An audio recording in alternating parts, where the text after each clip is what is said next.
नमस्कार। राजनीति जिंदगी का एक अहम पार्ट है। राजनीति के बगैर हम चल भी नहीं सकते। कदम कदम पर राजनीति की ज़रूरत पड़ती है, इसीलिए हमने शुरू की राजनीति पर खास चर्चा। मैं हूं संजय सिन्हा और आप देख रहे हैं खास बात इंडिया। मेरे साथ आज एक खास शख्सियत है। हम इसके तहत आपको मिलवाते रहते हैं शख्सियतों से, राजनीतिक शख्सियतों से, और जिनसे हम चर्चा करते हैं राजनीतिक पर मौजूदा संदर्भों को लेकर। आज हमारे बीच है भारतीय जनता पार्टी के इंटेलेक्चुअल सेल के आसनसोल नॉर्थ के प्रभारी डॉक्टर देवाशीष सरकार, जो पेशे से चिकित्सक है और हमारे साथ है। बहुत बहुत स्वागत है आपका देवाशीष दा। नमस्कार।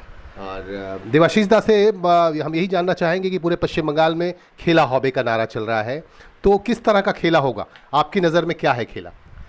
जहाँ तक खेला हॉबे इसका बात है, अब कोई भी खेल पश्चिम बंगाल में नहीं होगा, ये बात तो बिल्कुल सही है। उनका स्लोगन पश्चिम बंगाल में खेला होते आ रहा है। 1976 से हम लोग खेला, 77 से खेला देखें 2011 तक, 2011 से एक नए खेला देख रहे हैं। उससे पहले भी कई सारे खेला 1952 से चल रहे हैं, लेकिन इस बार खेला नहीं होगा।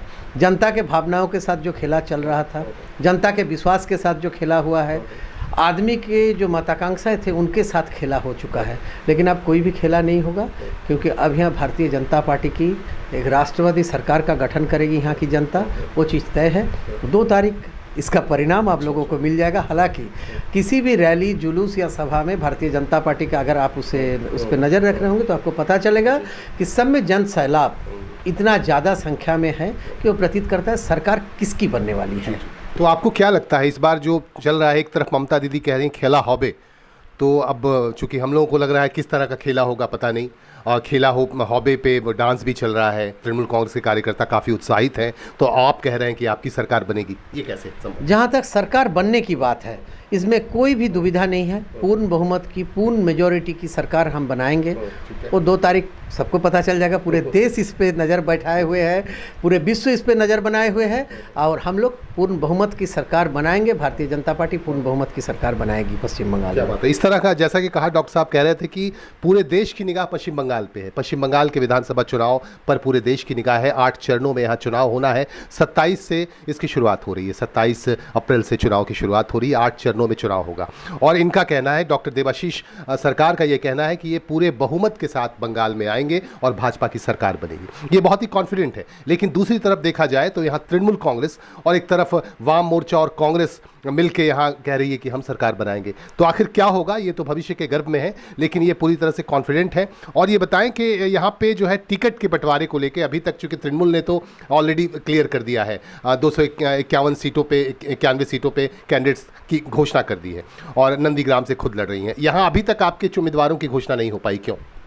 ऐसा है, देखिए, तृणमूल सरकार एक क्षेत्रीय दल है, उनके पास सोचने के मुद्दे कम होते हैं, लेकिन हमारे पास एक इंडियन पर्सपेक्टिव में सोचना पड़ता है पूरे देश के संदर्भ में, क्योंकि हमारा तो कोई विशेष एजेंडा इस राज्य के लिए एक अलग, उस राज्य के लिए एक अलग नहीं होता है। एक पूरे हिंदुस्तान को लेते हुए, पूरे हिंदुस्तान के सारे विषयों को नज़र में मद्देनजर रखते हुए ये फैसले ले जाते हैं। उनकी फैसला केवल एक मकान से लिए जाते हैं। हमारी फैसले के कई सारे द्वार होते हैं, कई सारे उसके एवेन्यूज़ होते हैं, कई सारे शाखा संगठन होते हैं, सबका रजामंदी होता है, फिर एक कैंडिडेट का चयन होता है। इसीलिए हमें देरी हो रही है। हालांकि ये देरी नहीं है, ये प्रक्रिया के तहत ही चल रही है। चुनाव 8 चरणों में है, जैसा कि आपने पहले बताया, तो इसीलिए धीरे धीरे फेज़ की, जैसे जैसे फेज़ आते जाएंगे, जो भाजपा की परंपरा रही है उसी परंपरा के तहत ये चल रही है। कोई भी चीज़ परंपरा से हट के नहीं हो रही है। चलिए, परंपरा के हिसाब से सब कुछ चल रहा है, इनका कहना है। एक बात और आ रही है, देखिए, ममता बनर्जी कह रही हैं कि बांग्लार में के चाय, उनके लोग हमेशा ये चिल्ला चिल्ला के कह रहे हैं कि इस बार भी बंगाल की लड़की को ही चाहिए। तो इसमें आप क्या कहना चाहेंगे? बहुत अच्छी बात है। लॉकेट दीदी भी बांग्लार में है, अग्निमित्रा दी भी बांग्लार में है, माहफूजा दी भी बांग्लार में है, देवर्षी दी भी बांग्लार में है। बांग्लार में कि तो निश्चयই চাই বৌমাও বাংলার হলে ভালো হবে। আমরা সবাইকার কাছে প্রার্থনা করব, ঈশ্বরের কাছে আমাদের প্রার্থনা যেন প্রত্যেকের বৌমাও বাংলারই হয়, ভালো হবে বাংলার বৌমা হলে। और डॉक्टर साहब ने कहा कि हमारे पास भी बांग्ला की में है, अगर तृणमूल कांग्रेस के पास बांग्ला की में है ममता बनर्जी, चूँकि ममता बनर्जी नो डाउट बड़ा नाम है, वो काफ़ी दिनों से राजनीति कर रही हैं, लेकिन इनके पास भी बांग्ला की में है। और कई नाम इन्होंने कहा, लॉकेट चैटर्जी से लेके अग्निमित्रा पाल तक इन्होंने नाम गिनाए कि इनके पास भी बंगाल की लड़की है, और ये देवश्री दी भी हैं। तो ये लोग भी संघर्ष कर सकती हैं और ये लोग भी स्थान बना सकती हैं। तो बंगाल को फिर से, आपको लगता है कि बंगाल का वो जो गौरव था वो फिर से आ पाएगा अगर आपकी सरकार बनती है? तो हमारी सरकार की जो पहली प्राथमिकता होगी बनने के बाद, वो है जनता में लोकतंत्र का जो विश्वास है, जो आधार है, उसको फिर से वापस लाने का। देखिए पश्चिम बंगाल में विधानसभा की सीटें हैं 294, यूपी में कितने हैं 300 से, ठीक है 300 से ऊपर 400 सीटें हैं, 400 सीटें हैं। महाराष्ट्र में कितने हैं 288। तो उस हिसाब से देखा जाए वहाँ 8 चरणों में चुनाव नहीं होती है। तो लोकतंत्र यहाँ शर्मसार है, लोकतंत्र खतरे में है। ये चुनाव आयोग का आचरण से कि चुनाव आयोग चिंतित है यहाँ चुनाव कैसे कराया जाए। तो उस लिए सबसे पहली प्राथमिकता होगी कि लोगों में लोकतंत्र का विश्वास को फिर से लाना। दूसरी है बेरोजगारों को नौकरी, जो बंगाल की सबसे बड़ी समस्या आज के डेट में है। आप देख लीजिए बेरोजगारी। और अगर लॉकडाउन नहीं होता तो लोगों को ये चीज़ इतने अच्छे से प्रैक्टिकल तरीके से दिखने को नहीं मिलता। सड़क पे जो मजदूर आ रहे हैं, जो बाहरी राज्य से आ रहे हैं, तो पलायन जो हुआ है। देखिए आज आप बंगाल में पूरे हिंदुस्तान को आप ले लीजिए, हिंदुस्तान किसी एक जाति का नहीं है, ये एक विविध जाति सबका है, बिल्कुल सबका। खास करके बंगाल में आप देखिएगा यहाँ पे बंगाली बिहारी का जो गंभीर खेल अभी खेला जा रहा है, ऐसा बिल्कुल गलत है। क्योंकि काफ़ी लोग भूल रहे हैं कि यहाँ बंगाली बिहारी पंजाबी सिख ईसाई कौन नहीं है। हमारे माननीय मुख्यमंत्री जिस दल से अपनी राजनीति शुरू किए थे, वहाँ ज्ञान सिंह सोहनपाल बोल के एक बहुत कद्दावर चेहरा थे, तो वो पेशे से जाति से सिख थे, तो वो सिख थे, पंजाब के लोग हैं, सिख लोग होते हैं, तो वो यहाँ से चुनाव जीते हैं 50 सालों तक। तो बंगाल किसी एक जाति का नहीं है, यहाँ कोई बाहरी भीतरी का सवाल नहीं होता है। तो ये जो जातिगत लड़ाई का मैदान बनते जा रहा है, बैटलफील्ड बनते जा रहे हैं, इसको हम लोग रोकेंगे, रोकना चाहते हैं। यहाँ विकास होगा, यहाँ विकास की बातें होगी, बंगाल विकास गौरव पे चलेगा और हम लोग सोनार बांग्ला का गठन करेंगे। लेकिन आप पे ये आरोप है डॉक्टर साहब कि आप पे, आपके दल पे, आपकी पार्टी पे ये आरोप है कि यहाँ हिंदू मुसलमान को के बीच मतभेद पैदा किया जा रहा है, जय श्री राम के नारे लगाए जाते हैं सरकारी कार्यक्रमों में भी। तो इस पे आप क्या कहेंगे? जहाँ तक हिंदू मुसलमान का विभाजन का बातें आप बोले कि हमारे दल के ऊपर आरोप है, तो यूपी में हमारी सरकार है, तो आप हमें केवल एक कम्युनल क्लस की हिसाब दे दीजिए कि यूपी में जोगी जी के राज में हुआ है, नहीं दे पाएंगे। मुजफ्फराबाद दंगे जब हुए थे, सबसे गंभीर दंगे यूपी में पिछले 10 सालों में, उस टाइम हमारी सरकार नहीं थी, तो हमारी सरकार के रहते रहे कहीं पे भी दंगे नहीं हुए हैं। अगर आप कश्मीर में चले तो वहाँ पे भी दंगे नहीं हुए हैं। बिहार में जो हमारी मिली जुली सरकार है आरजे जनता दल यूनाइटेड के साथ, वहाँ पे भी नहीं हुई है, झारखंड में भी नहीं हुई है। कहीं पे भी हम विभाजन की राजनीति नहीं करते हैं, हम जोड़ने की राजनीति करते हैं, इंक्लूसिव राजनीति। दूसरी, जय श्री राम का नारा, जय श्री राम हमारे भगवान राम हमारे एक देवता है, हमारे देवता हैं। तो देवता का नाम लेने में अगर कोई जीसस क्राइस्ट का नाम लेता है, कोई दूसरे धर्म का नाम लेता है, तो उसमें क्या क्या गलती है आप बता सकते हैं? तो इसमें विरोध क्यों हो रहा है?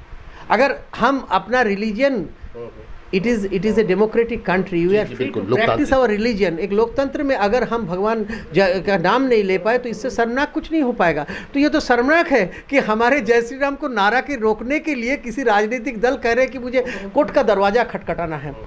कोर्ट इस विषय में असमर्थ है, क्योंकि कोर्ट भगवान का आस्था पे रोक नहीं लगा सकती। ये आस्था का विषय है, आस्था का विषय है, बिल्कुल।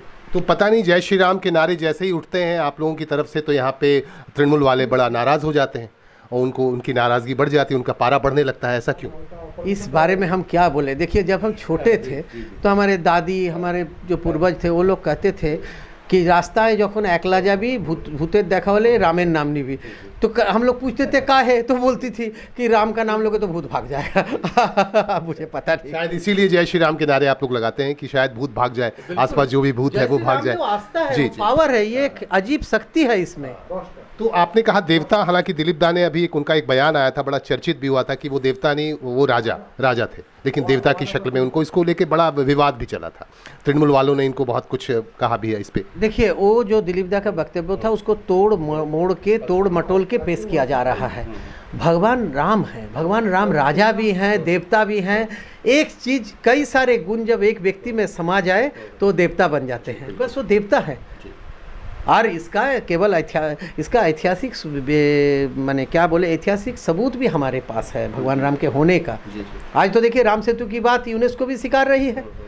जी बिल्कुल, वो मर्यादा पुरुषोत्तम राम थे, उन्होंने, उनका जीवन जो है अनुकरणीय था। तो आज यूनेस्को भी स्वीकार रही है कि हाँ, यहाँ पे राम सेतु जैसा कुछ था। हाँ, विज्ञान भी मान रहा है। सारी चीजें हम प्रूव नहीं कर सकते हैं। सूर्य है तो इसका कोई दलील है अपने पास? इसका तो कोई एग्रीमेंट नहीं है, लेकिन वो है। चंद्रमा है, तारा हैं, तो उसका भी कोई दलील नहीं है, लेकिन वो है, हम लोग सब उसे मानते हैं। चलिए, आपकी बातें हम सुन रहे हैं और अपने दर्शकों को हम बता रहे हैं हमारे साथ है डॉक्टर देवाशीष सरकार, जो हमारे साथ राजनीति पर ख़ास चर्चा में बैठे हुए हैं और बात कर रहे हैं हम लोग राजनीति को लेके, और बंगाल की राजनीति को लेके हम लोग बात कर रहे हैं, बंगाल में किस तरह की राजनीति चल रही है। और मुझे लगता है समीकरण बदल रहा है देवाशीष दा, हर दिन नया नया समीकरण आ रहा है, पॉलिटिकल जो समीकरण है, सिनेरियो हर रोज़ बदल रहा है, लोग इधर से उधर जा रहे हैं, उधर से इधर आ रहे हैं, तृणमूल छोड़ के आपके पार्टी में आ रहे हैं। तो मिथुन चक्रवर्ती अभी आ गए, देखिए एक बड़ा नाम है मिथुन चक्रवर्ती। तो आपके बारे में ये कहा जाता है, विशेषज्ञों का ये कहना है कि भाजपा के पास अभी भी कैडर जो है, कैडर का जो पार्ट है वह स्ट्रांग नहीं है, और उसके पास कोई ऐसा चेहरा नहीं है जिसे मुख्यमंत्री के तौर पर पेश किया जाए। जबकि तृणमूल कांग्रेस के पास एक बड़ा नाम है ममता बनर्जी, जो नीचे से ऊपर उठ के आज यहाँ तक पहुँची है।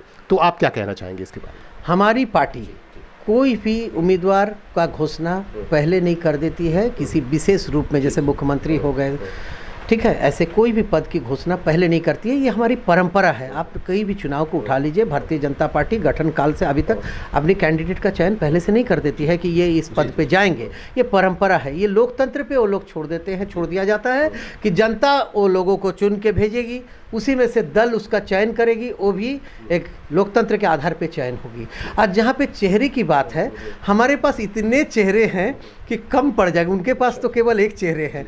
अब ऐसा है कि हमारे टीम में 11 प्लेयर जो है, कोई भी बैट कर सकता है, कोई भी मैच जिताने में सक्षम है। शायद उनके पास एक है तो वो कह रहे हैं कि हमारे पास चेहरा है, ऐसा नहीं है। हमारे पास टेल एंडर कोई नहीं है, हमारे पास सब बैट्समैन है, सब ओपनर से लेके 11 नंबर तक हमारे बैटिंग करते हैं।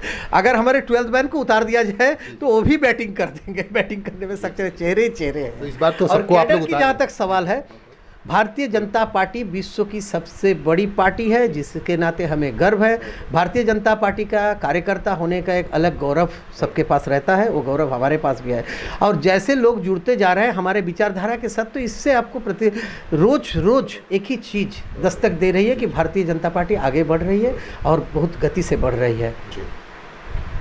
आज विरोधी दल सोच में पड़ गए हैं कि क्या करें, क्योंकि उनकी गठजोड़ की गांठें रोज के आधार पे कमज़ोर होते जा रही है, गठजोड़ ढीला हो रहे हैं। और जो कुर्सी पे वो लोग आज बैठे हुए हैं, पता नहीं चलेगा कब कुर्सी कोई सरका के लेके चला जाएगा, कभी भी वो वक्त आ सकता है। जी जी बिल्कुल, ये हो ही सकता है, क्योंकि राजनीति कहते हैं ना, जंग और सियासत में कुछ भी जायज़ है, कभी भी कुछ हो सकता है। आज आपकी कुर्सी जा सकती है, आपको कुर्सी मिल सकती है। तो बहरहाल देवाशीष दा हमारे साथ थे, इनसे हम बात कर रहे थे। हम इसी तरह से आपको मिलवाते रहेंगे बहुत सारी शख्सियतों से। और अब ये देखना है कि पश्चिम बंगाल में जय श्री राम पर भारी पड़ता है बांग्ला में के चाय, या फिर जय श्री राम ऊपर रहता है। कौन ऊपर है, कौन नीचे रहेगा, किसको मिलेगी शह, कौन खाएगा मात, इसके लिए थोड़ा इंतजार करना पड़ेगा। और डॉक्टर साहब कह रहे थे कि 2 मई तक इंतजार करना पड़ेगा। 2 मई को भाजपा की सरकार बन रही है, ये पूरी तरह से कॉन्फिडेंट है। बहरहाल इनको बहुत बहुत धन्यवाद, बहुत बहुत शुक्रिया आपका देवाशीष दा, नमस्कार, धन्यवाद। और इन्होंने हमारे साथ बात की। और आप अपनी प्रतिक्रिया हमें जरूर दीजिएगा, सीधे कमेंट बॉक्स में जाइएगा और अपनी प्रतिक्रिया दीजिएगा।